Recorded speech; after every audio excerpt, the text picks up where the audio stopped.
Population of growth curve क्या होता है? Population growth refers to the change in number. Population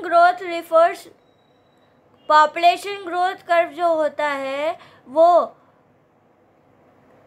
number के साथ साथ चेंजेस आते रहते हैं, ठीक है। Individual in the population over time मतलब होता है कि आप बस इतना दिमाग में रखो और याद करो कि पॉपुलेशन ग्रोथ कर्व क्या होता है कि ये population growth refers to the change in number के साथ साथ चेंज होता रहता है, is called a population of growth curve.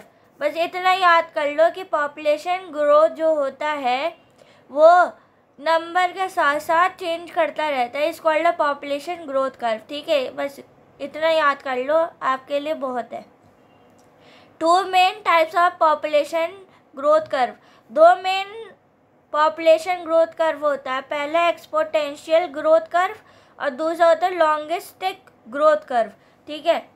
देखो आप ऐसे इसको डायग्राम बना के देख सकते हैं। एक्सपोनेंशियल में क्या होता है, ग्रोथ रेट कॉन्टिन्यूअस होता रहता है टाइम के साथ साथ, और पॉपुलेशन साइज जो होता है वो टाइम के साथ साथ बदलता रहता है, इस कॉल्ड एक्सपोनेंशियल ग्रोथ कहते हैं उसको, ठीक है। लॉन्गिस्टिक में क्या होता है, लेटर ग्रोथ होती रहती है, स्लोज टू द ज़ीरो, और ज़ीरो तक पहुंच जाती है, मतलब धीरे धीरे।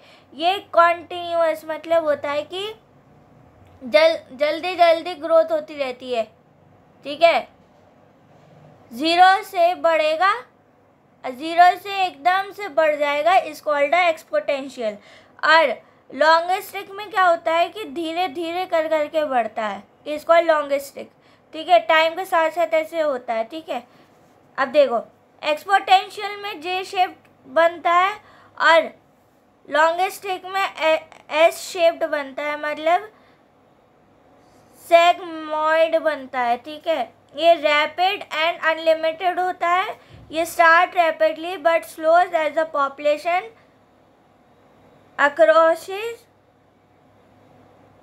Approaches carrying capacity, is called logistic growth, ठीक है। ये इतना ज़रूरी नहीं है, आप याद भी कर सकते हो और नहीं भी याद कर सकते, इतना ज़रूरी नहीं है, ठीक है।